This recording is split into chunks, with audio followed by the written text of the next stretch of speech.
Welcome everybody. Hello there. All right, today, y'all, we're going to be talking about the documentation that's needed for you to be able to cruise. All right now. So there has been some misconceptions on whether or not you can even go on a cruise if you don't have a passport. Well, let me go ahead and clear that myth up right now. At the present day, 2019, you can go on a cruise without a passport. If you are leaving out of a U.S. port, that means a port that is leaving from a state that is in the United States, and you are returning back to that same state or to another state in the United States, you absolutely do not, I repeat, do not have to have a passport. But what you will need is a photo ID along with your birth certificate. You will need a photo ID as well as your birth certificate. Those are the two documents that you would need if you want to cruise out of the U.S. and return back to the U.S. in U.S. ports and U.S. waters. Now, there are people that say, well, I don't want to take a chance and I just think I just want to go ahead and get a passport. Absolutely fine. You can too get a passport, but just know that it is not necessary at this present time. But what we're going to do, if you are one of those people that feel like you want to get a passport, we will give you the information on how to do that. So let's dig a little bit. So first of all, in order to get a passport, you must have a photo ID or a picture ID from your school if you're 16 years of age and older. You must have a picture ID. Now, when you go to your passport office, you also, in addition to your photo ID, you must have your birth certificate. Not the small card that looks like your ID, but you need your birth certificate long form, not the short form. The birth certificate long form. The long form will have your mother's name and your father's name. Your mother's name will be her name before she was married, and it also will have their age and their date of birth on this. That's how you would know that you had the right birth certificate. If you go to your birth certificate office or vital record office, in your county, please tell them that you want to get a birth certificate long form. You'll have to fill out an application, and the cost ranges between $10 and $12 per certificate. All right? So now if you're 16 years and under, both parents have to be present when trying to get that passport.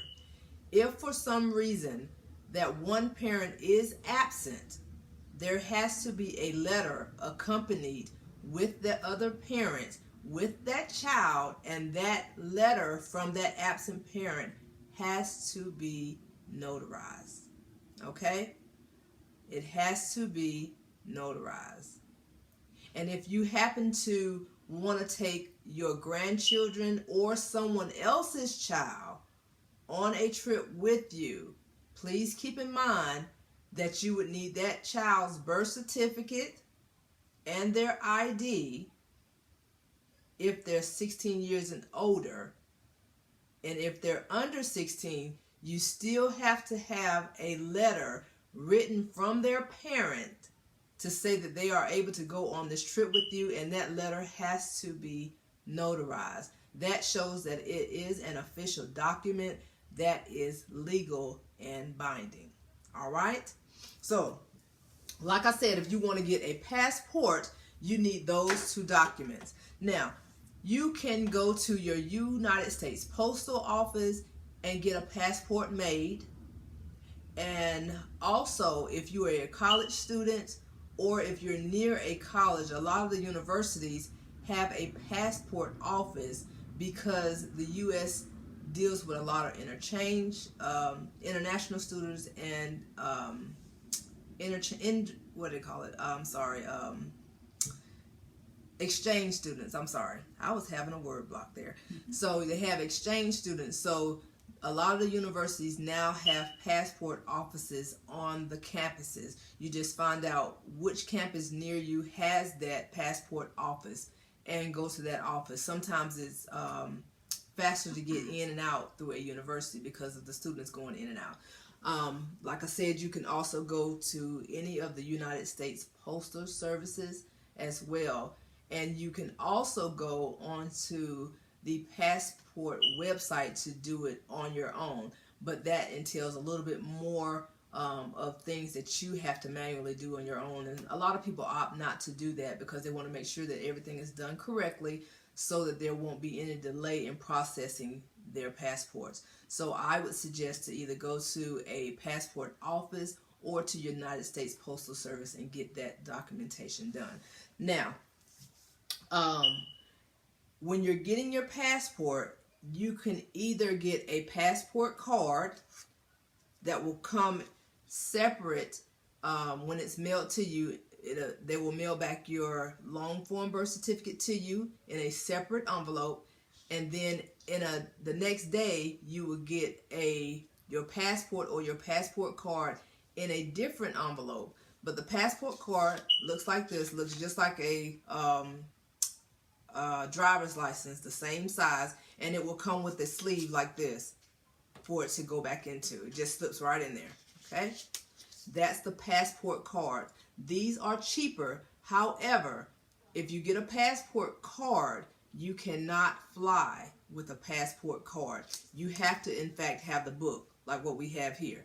Me and my husband opted to get the passport books about 3 years ago, maybe, when all that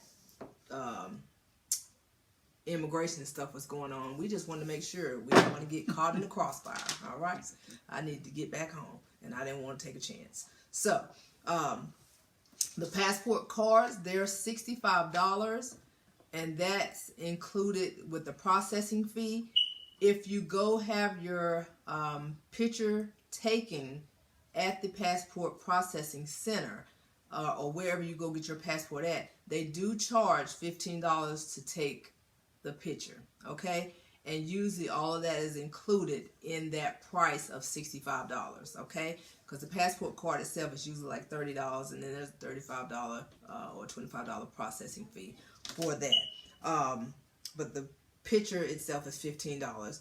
The passport book, let me see, I wrote that down.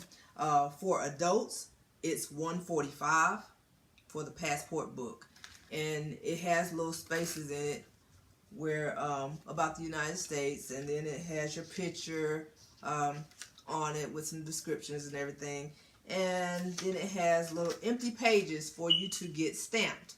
I'm working on it. I know it's quite empty. I'm working on it. I keep forgetting to get it stamped every time we go somewhere. I be just having so much fun in that drink package. I'm telling you, I don't be thinking about something until I get back on the ship, but it's okay. I've been there. So again, the books are $145 for adults 16 and older, and passport cards are $50 for kids and $65 for adults. And a child's passport book is $115, okay? Now, keep in mind, your passports, they expire every 10 years. However, if it's for a child, it will expire every 5 years because, as we all know, our features change. But once you hit a certain age, you're not going to change too much. But a child changes significantly. So the passport has to be renewed every 5 years because their facial features will change. That's just a safety feature for you and your family and for your child. And we want to make sure we always put in safety first with everything that we do. Okay? You can pay an expedition fee to get your passport sent to you, because the normal processing time used to be 4 to 6 weeks. However, as of the first of this year, now the passport times is 6 to 8 weeks. If you find out that you need a passport in that short distance of time and you want to be on the safe side, you can get that passport expedited or that card expedited, but it's a $60 additional fee on top of what you've already paid for your passport. So keep that in mind, and if you need that and you need it in that much of an urgency, then please, by all means, make sure that you pay that expedition fee to get it whenever you need it. Now, our son never had a passport, so we just recently, because we're going to be taking our in-laws on their first trip in 2 weeks. I think we have, how many days, baby? I think you checked it. 16. 16 days. And so, of course, his nana said she don't want him on the waters and going nowhere without a passport. However, we've been on several. So, we have to accommodate the grandparents. If that's what they say and they're going, so we have to do it. So we had to swallow it up and go ahead and get him a passport card. But, we actually got it back in 4.5 weeks versus the 6 to 8 weeks that they said. So maybe it just wasn't a season that a lot of people were getting it done. So you never know what the situation is, and you never know who has already applied and how many they got in the queue or what have you. So please keep that in mind, that there is a 6 to 8 weeks waiting period to receive your passport or your passport card, and you do have an option to get it expedited. And like I said, we got ours in 4.5 weeks. We just received it 2 days ago. All right. You want to mention something, baby? No, I just want to make sure we're clear. Like, we just got the card for our son. I know you said it was $65. It was $50 for his. It was $50 for his. Mm-hmm. Plus the $15. No, that was the $15 was Sorry, included. you guys, don't listen to me because the $15 was included for his picture and everything. So it was $50 total. We just paid extra money for parking. Okay, so $50 total for the car. Mm-hmm. Okay. Yeah, it was $50. I think. Yeah, it was $50. Okay, so $50 for the card. Mm-hmm. $50 for the card. And I know it was something else that you wanted to add to that. You can go online to look at all the rules and regulations at www.usps.com. We'll have the link /international/passport.htm. But we're going to have that link down below, like my husband said. You will be able to click on it. There will also be a link with the passport application that you can click on, print it out yourself. So all that stuff will be done before you get to the passport office. I do recommend printing all that stuff out, getting all your documentations and things in order before going to the passport office, so that your process will be smoother and you won't have to wait in line, and they won't have to wait for you to fill out your application, because everything has been done for you before you got there. So please, whatever you can do prior to getting to the passport office will be great. One thing I do want to mention, if you happen to want to take your own passport picture, and some people do that. I mentioned earlier that some people want to send it through the mail. You do have that option to do that. Now, be mindful that when you take your picture has to be a 2" by 2", and that's from border to border. Now, the specifics are that your headshot has to be 1" to 1 3/8 of an inch from the top of your head to your chin. Your face has to be that particular size. Again, let me repeat. The passport picture has to be a 2 by 2. The face on that picture has to be a 1" by 1 3/8 inch from the top of the head to the chin. Please do not grow your beard out. If you're a male, don't grow your beard out just for your passport. Your passport has to be of a natural liking. whatever you wear on a daily basis, it needs to be like that on your passport. If you are someone that's dealing with hair issues and you wear a wig or a toupee on a daily basis, please make sure that you have that on. And they will tell you all this on the passport website. I'm just reiterating it to you.